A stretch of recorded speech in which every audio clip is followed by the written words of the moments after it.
Hey, it's Jeremy here. I want to share with you some tips on how to smash a creative job interview.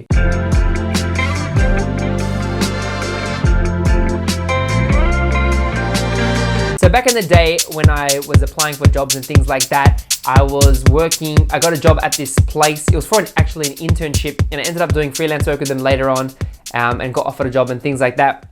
And one of the things was you have to dress the part. You gotta look professional. That's number one. You gotta look fresh, look good. You know, there used to be a guy in college. He used to come to college in like raggedy jeans and like a shirt that wasn't like clean and stuff, and it just wasn't a good look, and it was weird. You know what I mean?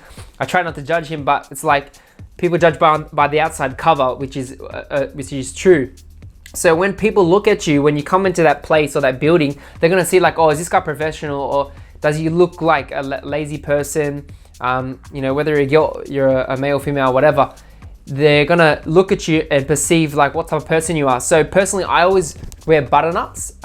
You can wear a short sleeve if you want, but I typically wear like a long sleeve button-up, checkered shirt, stripy shirt, white shirt, whatever, it doesn't matter. I'll put maybe jeans on or some chinos and some nice pointy shoes, and I'll go to the interview, my little bag or my backpack, and yeah, look professional. You want to look clean, look smart, and make sure you smell good too. Put some cologne on and deodorant, make sure you smell nice.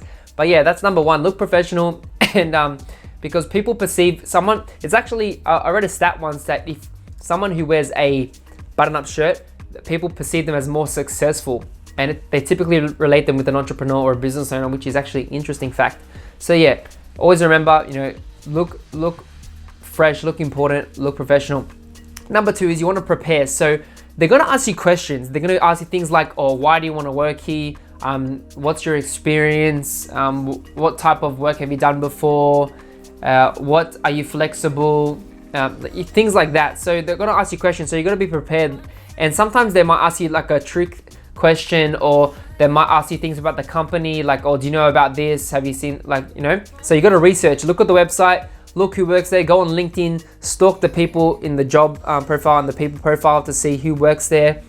You know, get a feel, get a vibe for the environment, the people, what they do, what they deliver, and stuff like that. So when they ask you those types of questions, you can be able to answer them sharply and promptly, so you know you're not ignorant. Another thing in terms of preparing is always have your portfolio ready. So for me personally, I just had my iPad, and I just saved the PDF from a design in Illustrator. You can do it in InDesign as well. And what I did, I just had all the slides done with all my portfolio pieces, and I'll just put it there. I have a case where you can like sit it, so you can lean back, and I'll just slide through slowly and explain what the project was about, the challenge, the problem we solved, and you know, the identity and the branding, what was all about and stuff. And they would ask questions. I'll go slowly, and they're like, oh, this looks cool.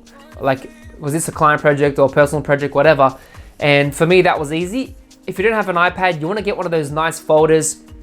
You can get them at like Officeworks. If you want to go over and above, then I'll design your own and print it off, because there's just something about having something you design yourself, because you'll be proud of it, and they'll also see that you're creative and you're putting in effort and money and investment. So you can create a nice little folder and have a your printed portfolio. Make sure like it's not just basic 100 GSM paper. Try and put it on like thicker card, uncoated or gloss, whatever you want to do, and make sure it's nice, but only put your best portfolio pieces.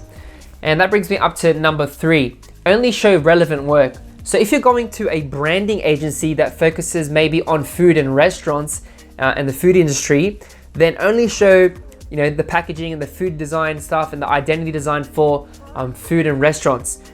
You can show a little bit of other stuff, but you want to make sure that you're showing relevant work based on that studio or that agency or that company. So maybe another studio focuses on branding and identity, or for big corporate brands, then you just want to show work that reflects that. If you don't have that type of work, then you have to do personal projects. You're going to do some fake projects or concept projects to get that in your portfolio. So that's really important as well. You don't just want to show everything, and don't make it too long. Don't make your portfolio so long where you're showing everything and it just takes so long. You know, you don't want to spend an hour in the meeting. You know, you just want to take 20 minutes, 30 minutes maybe to sit there and yeah.